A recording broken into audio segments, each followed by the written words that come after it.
uma pergunta para a outra: o que você achou? Estava se referindo ao que havia acabado de ser exposto pela palavra de Deus. E a outra vai e responde com um certo tom de indiferença e desprezo, desdém, e diz: eu não achei nada demais. Ele apenas explicou a Bíblia. Mas como assim apenas explicou a Bíblia? Aí o autor vai dizer no livro, nesse livro que nós estamos trabalhando, vivendo na palavra, isso era para ser um ótimo elogio.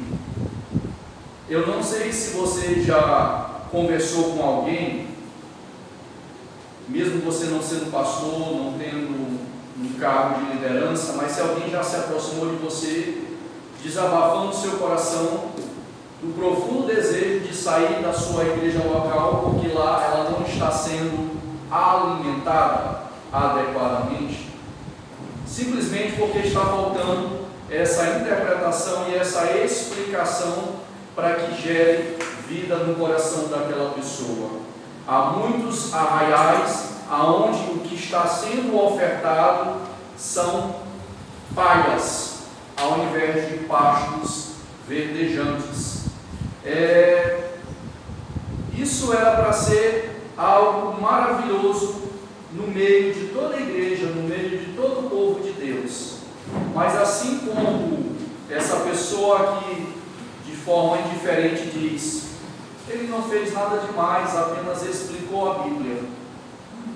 E se você for conversar em nossos dias hoje com muitas pessoas, com empolgação, de rapaz, ontem Deus falou tremendamente através de uma bela exposição bíblica ali. Talvez para quem você vai compartilhar, talvez você vai ouvir coisas horripilantes, porque ela não vai ter a mesma vibração, a mesma empolgação. Vai depender muito qual é o contexto de onde ela vem de fé, dependendo do seu arraial evangélico, dito evangelho. Porque eu percebi nessas últimas semanas que eu estou um pouco desatualizado no surgimento de alguns movimentos. Antes eu fazia a classificação das igrejas ortodoxas conservadoras, as igrejas tradicionais, a quais nós estamos incluídos. E aí depois surge o pentecostalismo.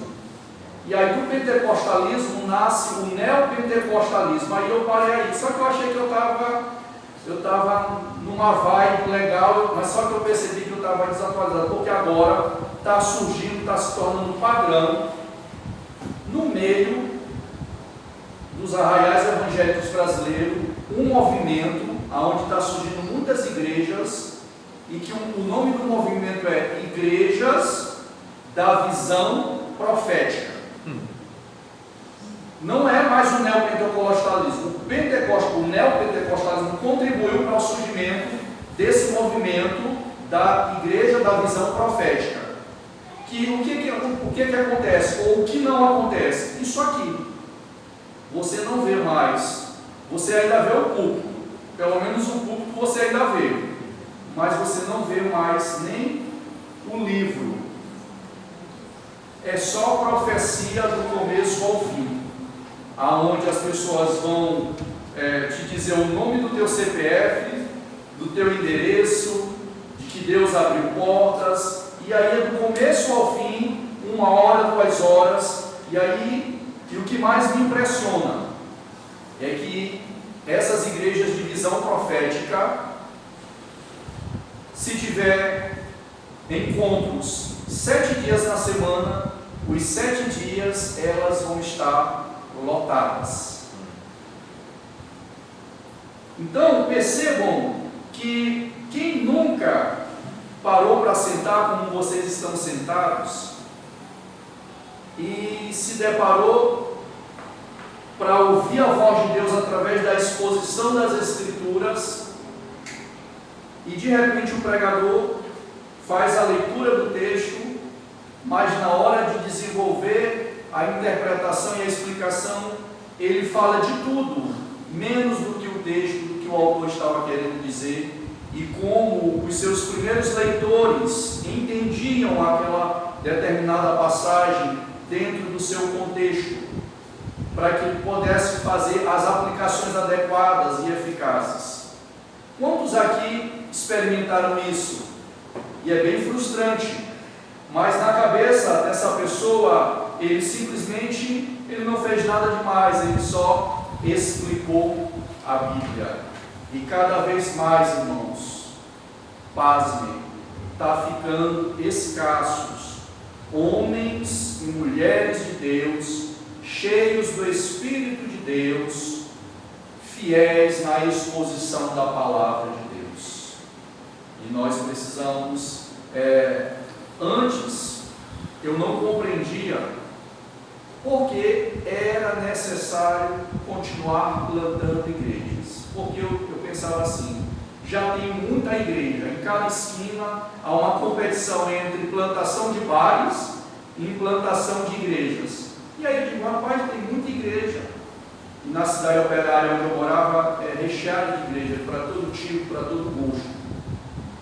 Mas aí um dia eu aprendi com um pastor e ele disse que é necessário, porque o fato de ter muitas igrejas não quer dizer que nessas igrejas o Evangelho está sendo pregado.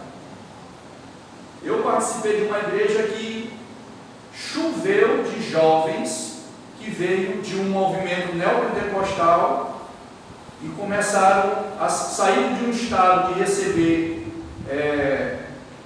palhas secas para ser alimentado com um pasto verdejante, e muitos deles ficaram nesse outro arraial, porque pela primeira vez eles compreenderam o que é o Evangelho e foram alimentados e fortalecidos pela palavra, pela fidelidade daquele expositor das Sagradas Escrituras. Então, isso aqui a gente acha estranho porque a gente preza pelo crescimento por meio da palavra. Mas isso aqui, essa estranheza, é muito comum em muitos lugares. Se você perguntar, as pessoas se dizem evangélicas, mas se você perguntar para elas quantos livros tem no Antigo Testamento, elas não sabem, e quantos livros tem no Novo Testamento, elas também não sabem. Não estamos entrando no mérito de que somos melhores do que ninguém, mas isso só é um termômetro que revela a real condição da falta do leite genuíno que está sendo propagado nas ditas igrejas evangélicas brasileiras. Pode passar, não. Então, a tarefa primária. Qual é a tarefa primária? Eu esqueci de colocar uma classe minha aí. Eu coloquei pastor, coloquei pregador, coloquei professor, mas era para colocar também todo cristão. É falar o que está no texto. É falar o que está no texto. E não o que eu acho que está no texto. Guardem na memória de vocês, meus amados irmãos. Todas as vezes, isso a gente não faz só com a Bíblia, mas com qualquer livro de literatura. A não ser que o autor seja você mesmo, porque você sabe qual era a ideia do autor, porque foi você que escreveu aquele livro. Mas duas perguntas são cruciais para quando você for ler as Sagradas Escrituras. Primeiro, o que o autor tinha em mente quando escreveu aquele texto? Parece ser uma pergunta corriqueira, mas que faz grande diferença quando nos aproximamos do texto sagrado.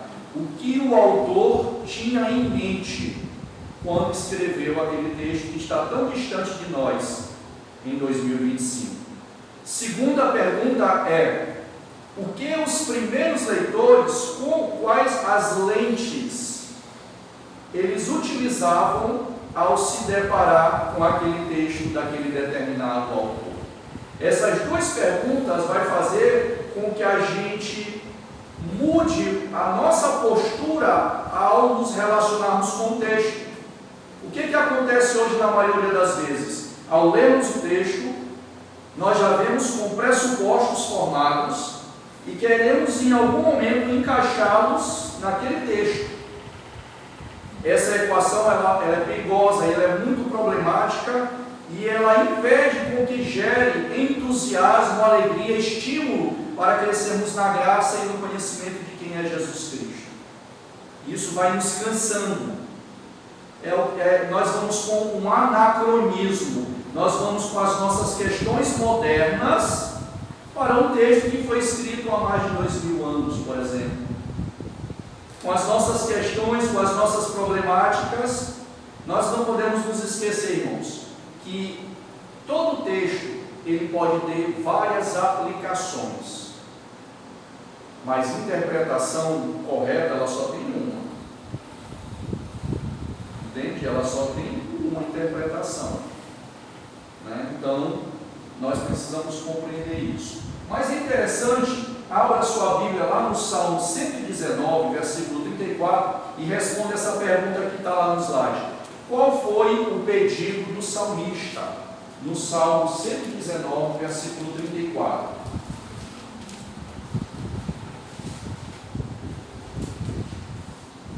Dai-me entendimento, e guardarei a tua palavra, de todo o coração atenderei. Ok. Ele está pedindo entendimento da palavra do Deus dele, do nosso Deus, para que ele possa obedecer de todo o coração. O que esse estudo que nós estamos aqui nos debruçando sobre esse segundo ponto da interpretação tem a ver com esse texto e com esse pedido? Porque se nós interpretarmos a Bíblia de forma errada, nós vamos aplicá-la de forma errada e vamos nos distanciar da vontade do nosso Deus.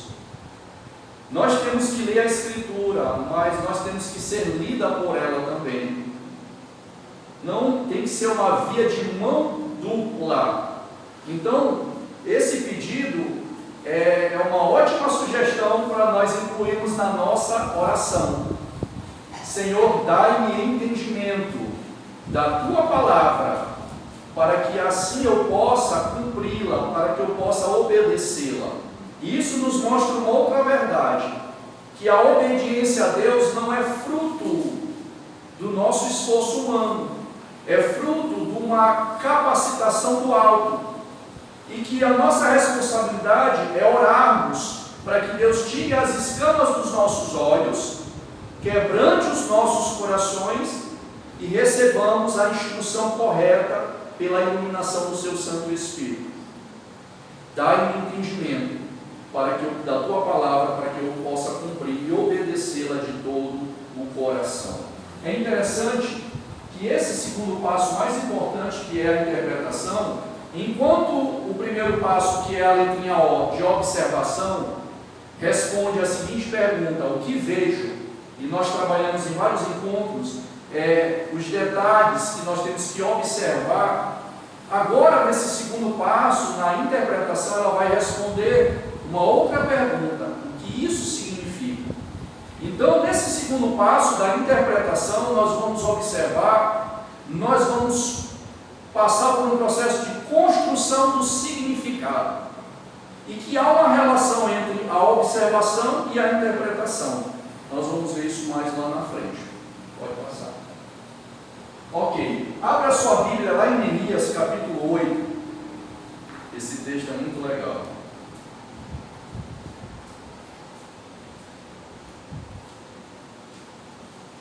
Neemias 8 e o versículo 8. E deixe marcado também Esdras 7 e 10. Neemias 8, 8.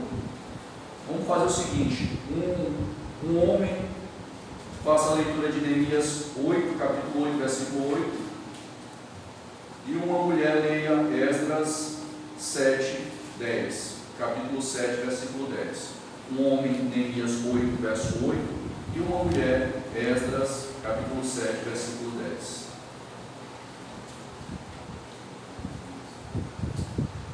Quem encontrou Neemias pode fazer a leitura. Leram no livro da lei de Deus claramente, dando explicações de maneira que entendessem o que se lia.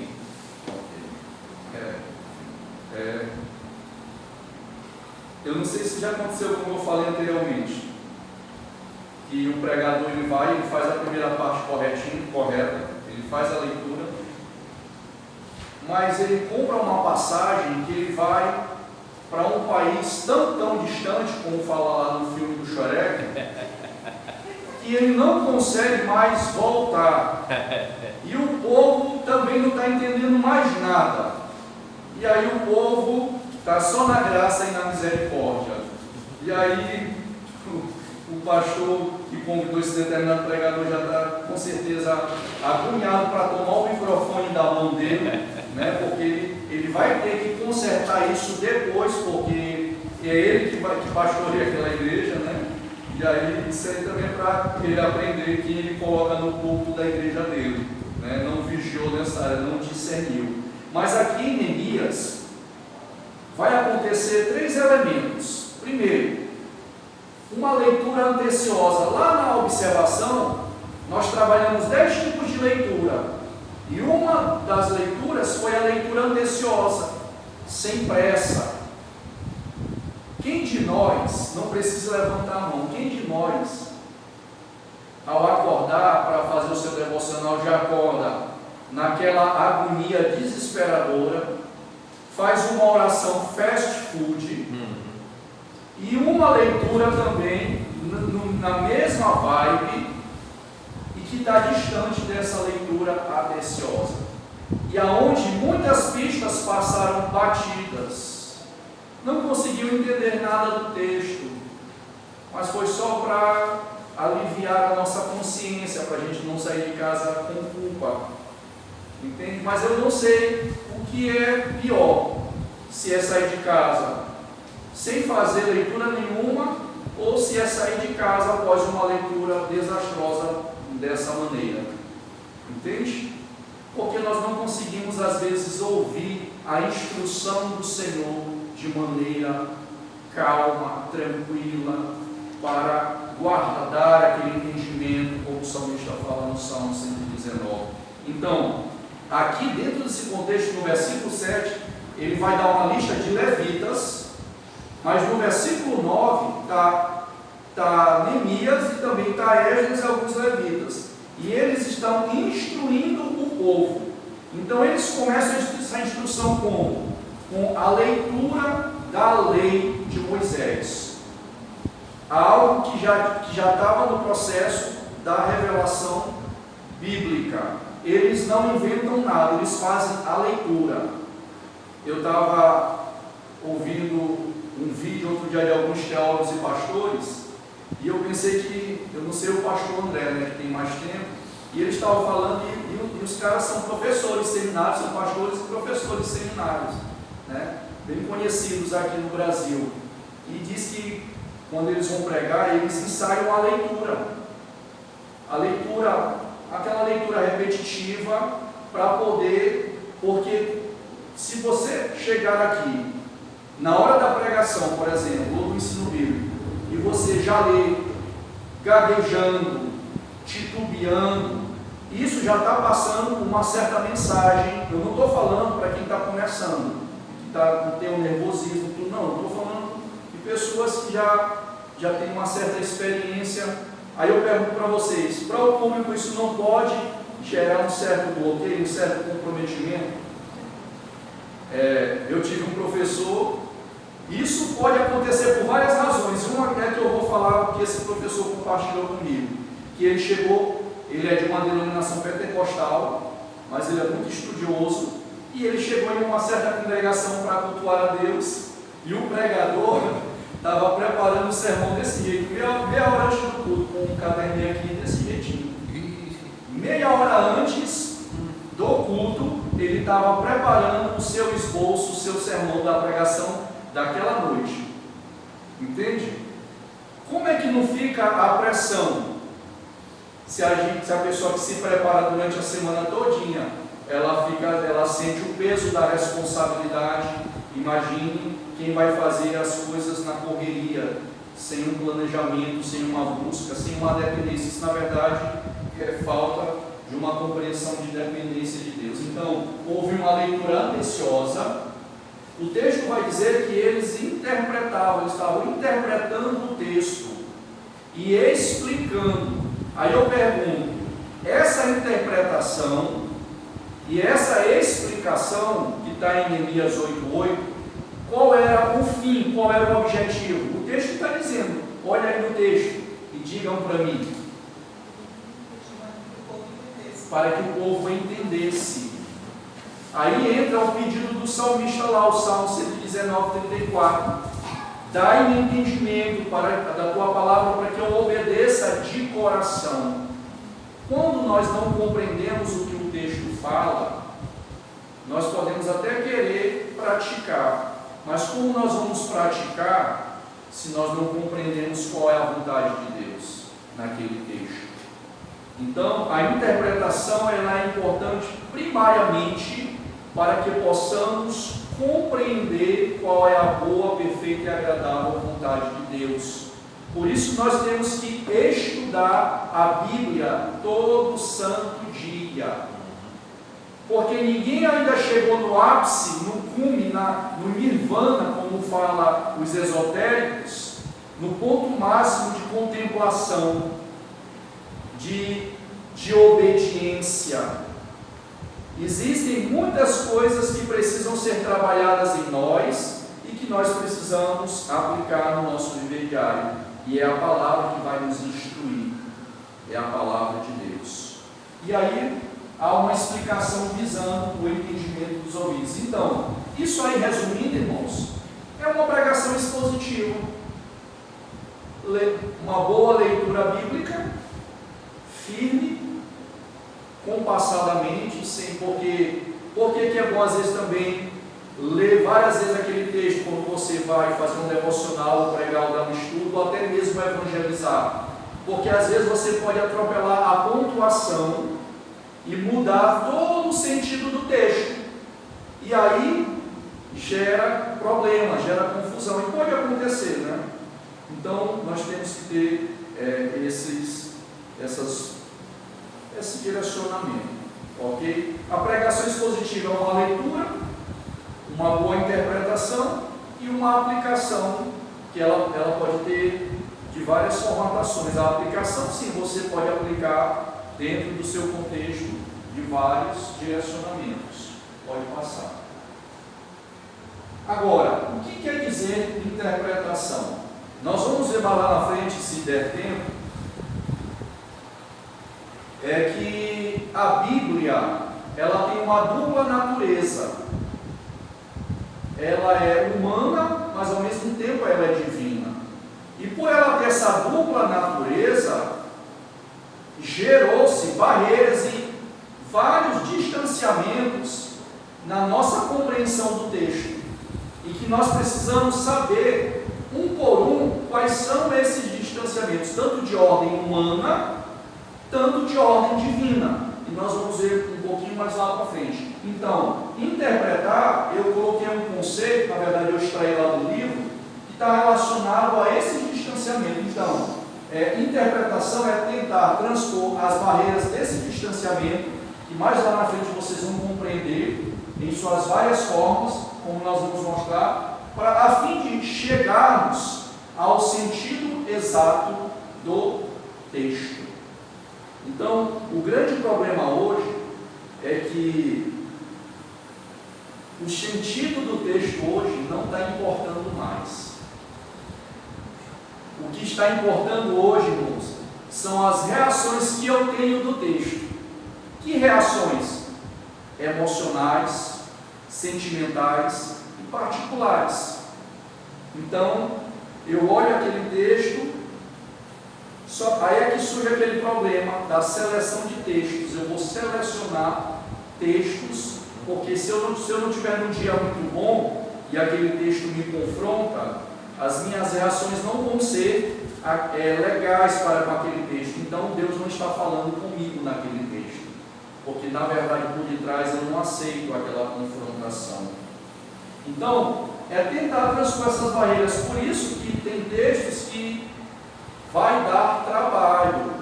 Por isso que nós temos que ler a Bíblia e estudá-la, e se possível ter boas ferramentas, como boas Bíblias de estudo, comentários bíblicos, né? Ou se matricular lá no Instituto Bíblico, lá no Coroado, não, pastor André? Fortalecendo aí a campanha que o pastor André percebeu. Eu admiro essa perseverança. Meu sonho um dia. Amém. Beleza, pode passar. Ok, então nós falamos que nessa busca da interpretação e de uma explicação, nós vamos observar que há uma relação na construção do significado. Lembra que nós falamos que esse método é o OIA, né? Observação, interpretação e aplicação. Qual é a relação que há entre a letrinha O com a letrinha I? Com a observação e a interpretação. Aí eu fiz uma tabelinha para você compreender melhor por meio desse quadro. Na observação, responde a pergunta: o que eu estou vendo no texto? Então, ao fazer essa pergunta, é como se você fosse uma pessoa que está ali com pás, com picaretas, para fazer uma escavação, a fim de encontrar preciosidades que estão escondidas, ilustrando pedras preciosas, verdades que vão refletir para toda a eternidade.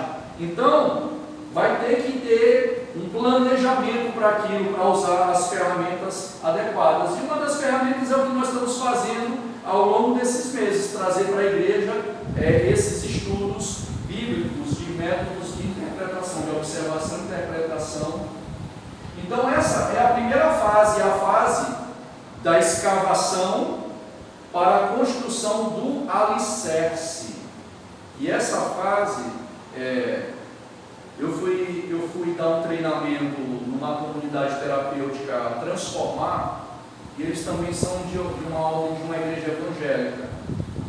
E aí eu fiquei muito feliz porque lá na igreja deles, apesar de não ser uma igreja da linhagem conservadora, mas eles têm o hábito de todo mundo que vai pregar ou vai ensinar, eles têm uma canetinha e um caderninho.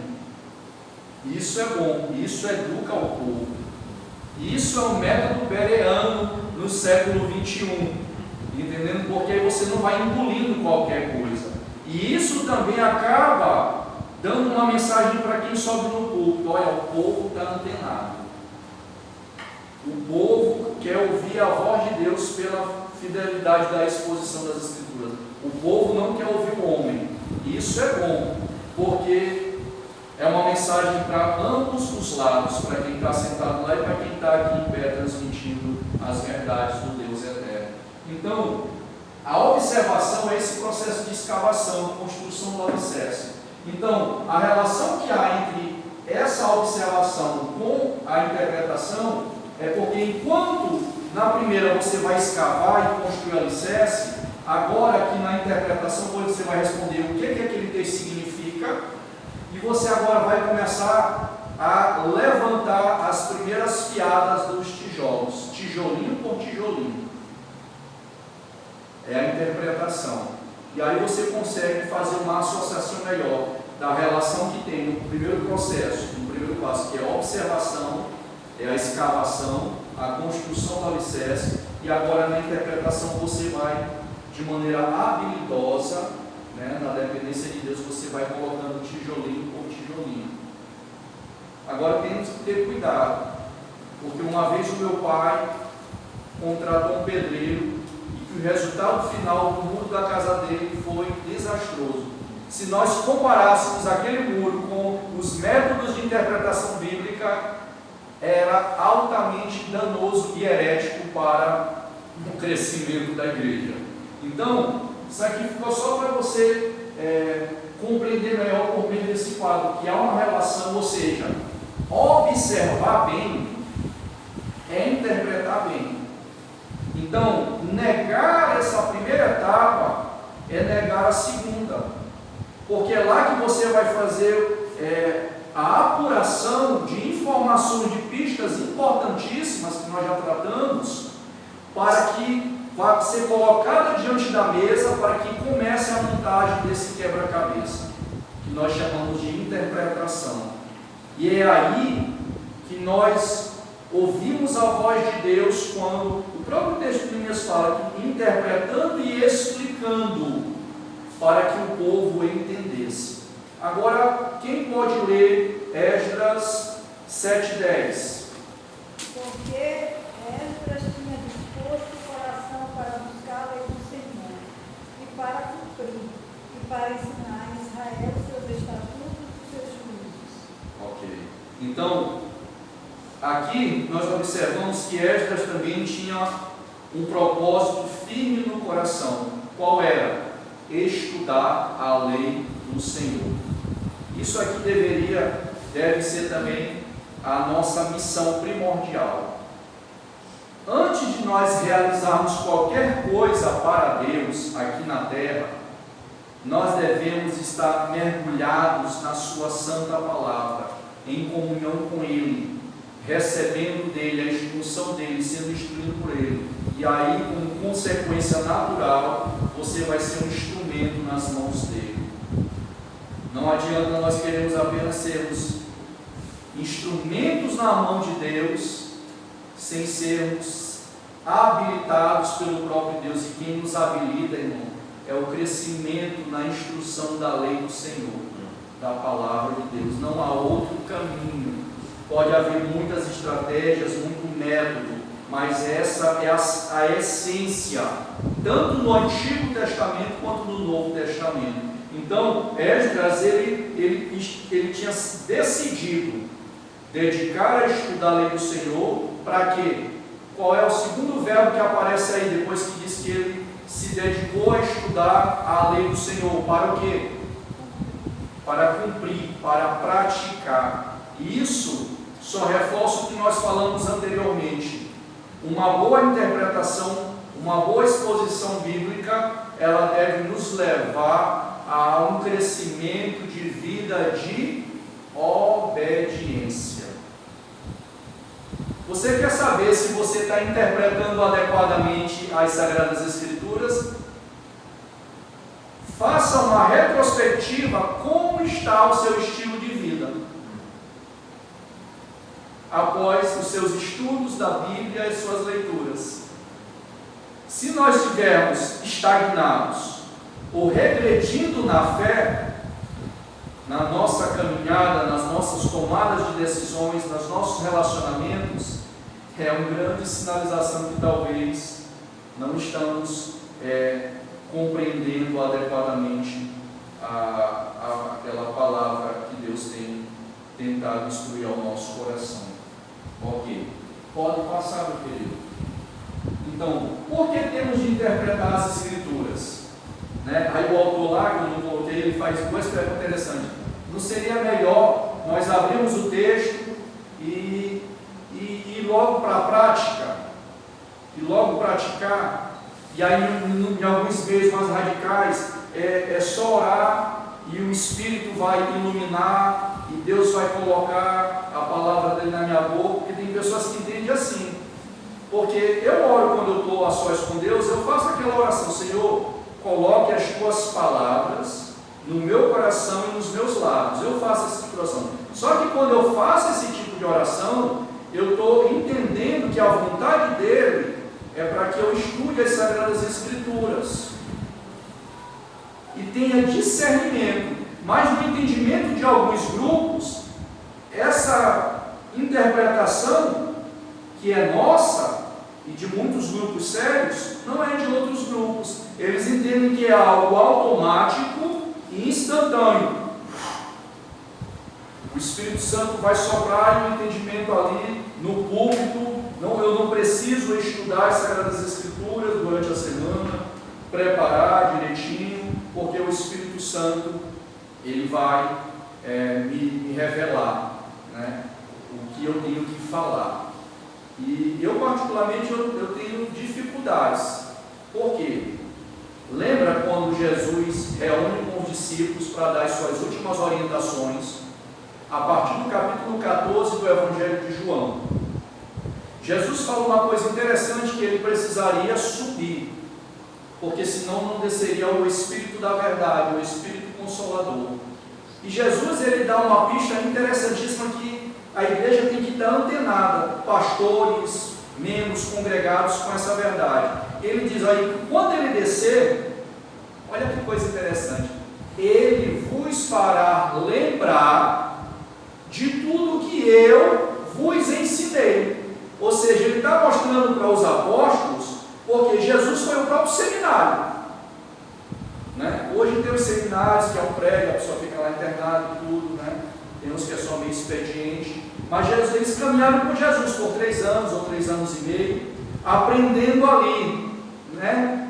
Muito mais do que qualquer seminário hoje. Estava ali com o verbo da vida em carne e osso ali, né? Ouvindo a sua voz, tocando com ele, né? Tirando as suas dúvidas ali. Quando ele contava parábolas, o povo ficava meio atônito porque não compreendia, mas chamava-os em particular para trazer a explicação daquilo. E aí ele diz: olha, quando esse Espírito da verdade ele vier, ele vai fazer vocês lembrar de cada disciplina quando vocês estavam no seminário comigo.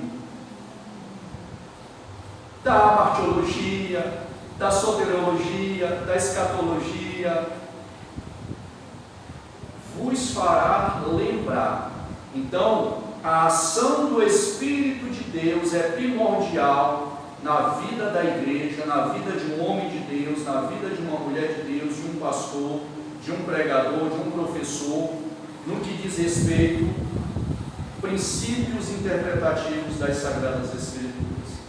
Sem a ação dele, você pode ser a pessoa mais habilidosa.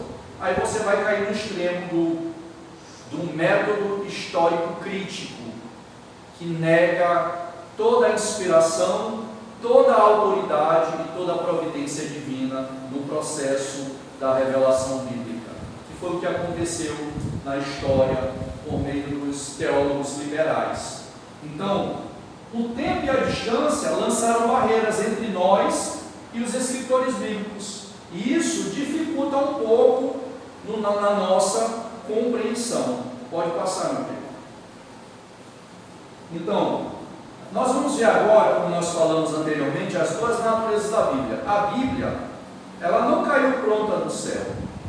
Ela passou por um processo de mais ou menos 1500 ou 1600 anos, por 40 autores. E esses autores que Deus usou sob a supervisão do Espírito Santo de Deus, não anulou suas personalidades, seus contextos, suas circunstâncias e as suas preocupações na manufatura ou na produção desse documento, onde cada um dos autores tinha em mente algo específico na porção do texto sagrado. Então, por isso, a Bíblia, nós temos que ter em mente isso e guardar no nosso entendimento que ela tem uma dupla natureza, divina humana ou humana divina. Assim como Jesus, né, que é uma única pessoa, mas que possui 2 naturezas. E isso, só compreender um pouco isso, já nos ajuda e ajuda aí muito, que nos arraiais tem pessoas que estão há 20, 30, 40 anos e não conseguem ter um entendimento disso. Ok? Pode passar a mão. Pastor, até que horas? Até 10h30? Não sei nem que horas. 10h30, vamos. Aí não acabou. Ok. Eu tenho Mais um minuto. Pode continuar. Nossa. Tá bom, aí o senhor me orienta aí, tá bom? Está sendo muito bom. Tá certo. Então, lembra que nós falamos, devido a ela ter uma dupla natureza, que nós veríamos algumas barreiras, alguns distanciamentos, que tanto da ordem humana, tanto da ordem divina, nós vamos ver agora quais são essas barreiras ou distanciamentos de ordem humana. Primeiro, você está vendo aí o distanciamento temporal, ou seja, a Bíblia ela foi escrita tão distante, há tantos séculos, há mais de 2000 anos, e ficou esse vago. Então nós temos que compreender que esse distanciamento do tempo, nós precisamos nos submeter a alguns princípios hermenêuticos, a alguns princípios de interpretação bíblica, ou seja, a distância temporal, ou seja, onde naquela época eles tinham determinadas maneiras de pensar. Eu fico imaginando, por exemplo, o Antigo Testamento foi escrito em hebraico. o Novo Testamento em grego. Porém, mesmo o Novo Testamento tendo sido escrito em grego, mas a mentalidade era judaica. Então, por exemplo, se você for estudar grego e achar que só isso isoladamente vai ajudar 100% para o entendimento, se você não compreender a mentalidade do judeu no Novo Testamento, você vai ter dificuldades também. Porque ele está escrevendo numa língua grega, mas com a mentalidade de um judeu, da cultura judaica, entende? Então, isso também nos ajuda a compreender. Estou falando isso porque de repente, futuramente alguém pode estudar, fazer um curso de grego koiné, né, que é o grego bíblico, e aí você vai, é importantíssimo também estudar a fundo a cultura judaica, seus usos, seus costumes. Por exemplo, em Deuteronômio 8:5, se eu não estiver enganado, que lá fala da questão de que mulher não tem que vestir roupa de homem. Aí tem pessoas que pegam de forma seca esse texto, aí pula 2000 anos de história, aí traz para o ano 2025 e aí vai discipular e vai dizer: olha, vocês não podem usar calça. Ó, a irmã Delci e a irmã Walterlene estão em pecado, pastor André, segundo esse texto. Então lá vamos nós. Estou brincando, viu, irmãos? Estou mostrando para vocês como é perigoso você fazer isso sem compreender o que estava acontecendo lá naquela época. Porque depois, um versículo depois, vai falar que é proibido também usar, parece que tecido de algodão, alguma coisa parecida. E aí, como é que fica? Se aquilo tem que ser aplicado dessa maneira, de proibição para os nossos dias, tem um versículo posterior que está dizendo lá alguns tipos de tecidos que não se poderia usar também, mas naquela época. Pois é, não era. Está entendendo? Tem que entender a forma da vestimenta daquela época. Você tem que mergulhar na cultura daquela época. E é isso que as pessoas às vezes elas não querem. É mais fácil orar para Deus revelar, mas Deus já revelou. É revelado, 66 livros. Né? Vai orar, vai jejuar, mas para falar o que já está revelado, com poder e graça, é claro. Então tem um distanciamento temporal. Tem também um distanciamento contextual, aonde eles foram escritos para atender determinadas situações que já se perderam no passado distante. Nem tudo que está lá se repete no novo como forma de mandamento, por exemplo. Quer ver uma coisa? Dos 10 mandamentos, lá em Êxodo 20, quantos se repetem no Novo Testamento como mandamento, que tem assim, uma ordem clara para a igreja? Não, vamos fazer uma pergunta diferente.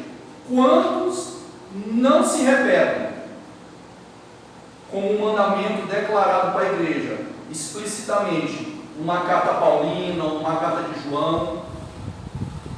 Apenas um. Qual é? O sábado. É a questão do sábado. Fica o princípio sabático, mas não a guarda literal. A guarda literal você não encontra.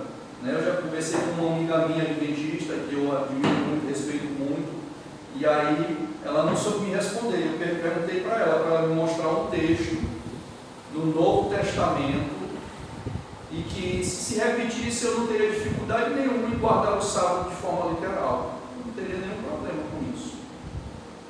Só que não tem. Assim, um texto dando uma ordem, um mandamento, como tem para não furtarás, não roubarás, entende? Tem. Muito tem, se repete, mas esse não tem. Aí eles vão fazer um malabarismo, como sempre, né? Então, a gente tem que ter cuidado para não tentar colocar as nossas ideias e desonestidade no texto. Para a irmã Walterlene falar. Ok, tem também o distanciamento cultural, ou seja, o mundo em que os escritores da Bíblia viveram já não existe mais. Muitos deles estão no passado distante, com suas características, cosmovisões, costumes, tradições e crenças. Por isso que eu fiz aquela pergunta, pastor, em relação à Gênesis, né? Se era só narrativa ou se também está alinhado com poesia. E aí eu estava observando lá que lá também tem um método chamado quiasma, né? Não tem um quiasma que eles usam, né? Que é muito usado pelos judeus, né? Pelos hebreus, e que na nossa cultura parece ser muito estranho, mas é nesse entendimento que a gente tem que fazer a leitura, entende? Porque a gente é muito sentimentalista, né? A gente quer estar se arrupiando, quer estar chorando, entendendo? O choro é importante, as emoções são importantes, mas ela pode corromper o teu entendimento do texto sagrado. O distanciamento linguístico, né? Em sua maioria, o Antigo Testamento em hebraico, em algumas porções, como em Daniel, eu acho, se não estiver enganado, Esté também tem alguma porção em aramaico, pastor? Esté tem alguma parte que foi escrita em aramaico? Eu creio que não, mas eu posso Mas estar. Daniel tem. Daniel Tem algumas porções em aramaico. E o Novo Testamento em grego koiné, que era o grego comum, era como se fosse o inglês hoje, uma língua universal, era o grego naquela época, que se expandiu de maneira universal no mundo daquela época. Então nós precisamos compreender cada um desses contextos, o distanciamento linguístico, o distanciamento autoral. Tem um texto, eu acho que é na segunda carta de Pedro, que ele coloca no mesmo pé de igualdade os escritos de Paulo, que ele usa lá as demais escrituras em relação ao mesmo peso dos escritos de Paulo, nos quais são difíceis de entender. E aí aquilo ali me traz consolo. E o autor também disse que traz consolo. Por quê? O apóstolo Pedro está mostrando um texto que ele tinha dificuldade de compreender alguns escritos de Paulo. Isso nos conforta, porque às vezes a gente não quer entender, a gente não quer mergulhar, entender, quer fazer mais a vontade de Deus e tudo mais. Oi. Só para dizer, uma parte de Daniel, de 2 a 7, e uma parte de Esdras. Duas partes de Esdras. É Daniel e Esdras, né? Que tem uma porção em aramaico. Ok. Então, Pedro ele reconhece de que há partes nos escritos de Paulo que são difíceis de compreender e que os ignorantes a deturbam para sua própria destruição. Os ignorantes, então, entende? Então, a gente vai até onde o texto vai. Eu estava assistindo um vídeo ontem, que não tinha nada a ver com teologia e Bíblia, era do Carl Jung. Eu não sei se ele era um psicanalista ou era um psiquiatra da área da saúde. Aí ele estava falando um vídeo interessante quando a gente chega a partir dos 40, como a nossa visão de mundo vai mudando. E que a gente também vai entendendo e parando de ter menos culpa e menos frustração de que a gente não vai ter as respostas para todas as coisas. E aquilo é interessante para acalmar o nosso coração. Da mesma forma, a gente vai mergulhar no estudo da palavra. E outra coisa, Deus sabe até onde é importante determinado conhecimento, determinada informação para a nossa vida com Ele, para com nossos irmãos, para fazermos a sua vontade aqui na terra. Não vamos saber tudo, não vamos ter respostas para tudo e precisamos ficar tranquilos com isso também. Não precisamos entrar em paranoia por causa disso. Então, o distanciamento autoral seria tão bom se nós pudéssemos conversar com os autores para perguntar determinadas passagens. Por exemplo, essa mesma passagem de Pedro, qual foi a parte do escrito de Paulo que tu não entendeu? Compartilha aí, seria tão bom, mas infelizmente eles já estão com o Senhor. Então tem esses distanciamentos, e esses distanciamentos que foram colocados aí, o distanciamento temporal, o distanciamento contextual, cultural, linguístico e autoral, isso tem a ver com a ordem humana, a parte humana do livro sagrado. Lembra que o Espírito supervisiona, mas não anula. A gente vê isso, por exemplo, no Evangelho de Lucas, onde ele faz uma pesquisa acurada dos fatos, fazendo a coleta e de forma sobrenatural, o Espírito de Deus, aí entra o lado divino, supervisiona na produção desse texto.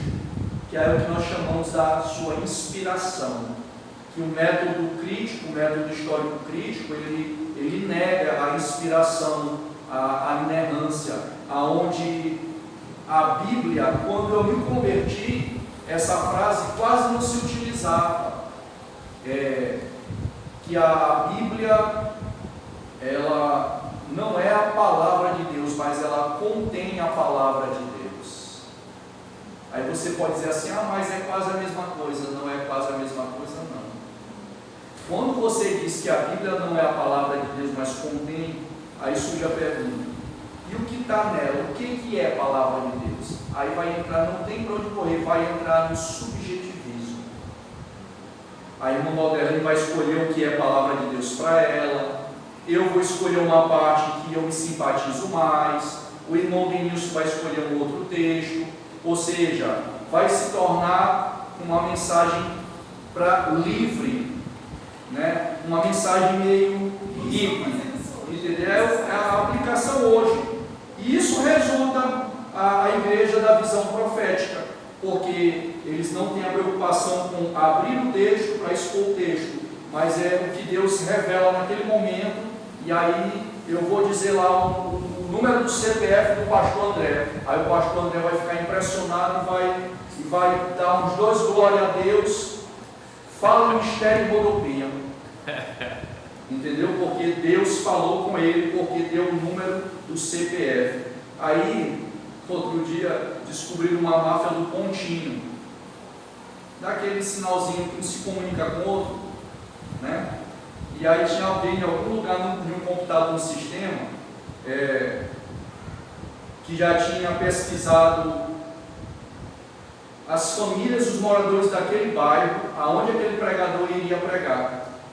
E aí tem um endereço, tem um CPF de quase todos os moradores. Aí eles ficam aí na hora do púlpito lá e ninguém sabe onde ficar lá dentro mesmo, já quase lá perto dos tímpanos do ouvido da pessoa. Então, esses são os distanciamentos. Por isso que nós precisamos interpretar a Bíblia para podermos aplicar adequadamente. São 10h44, pastor. Quando você quiser, já temos 50 e poucos minutos. Eu vou encerrar por aqui. No nosso próximo encontro, nós vamos dar continuidade trabalhando quais foram as barreiras e os distanciamentos da ordem divina, a outra natureza do livro sagrado, da ordem divina. São 3 distanciamentos que nós vamos trabalhar e vamos trazer algumas aplicações. A irmã Walterine queria dar uma palavra, fazer uma observação.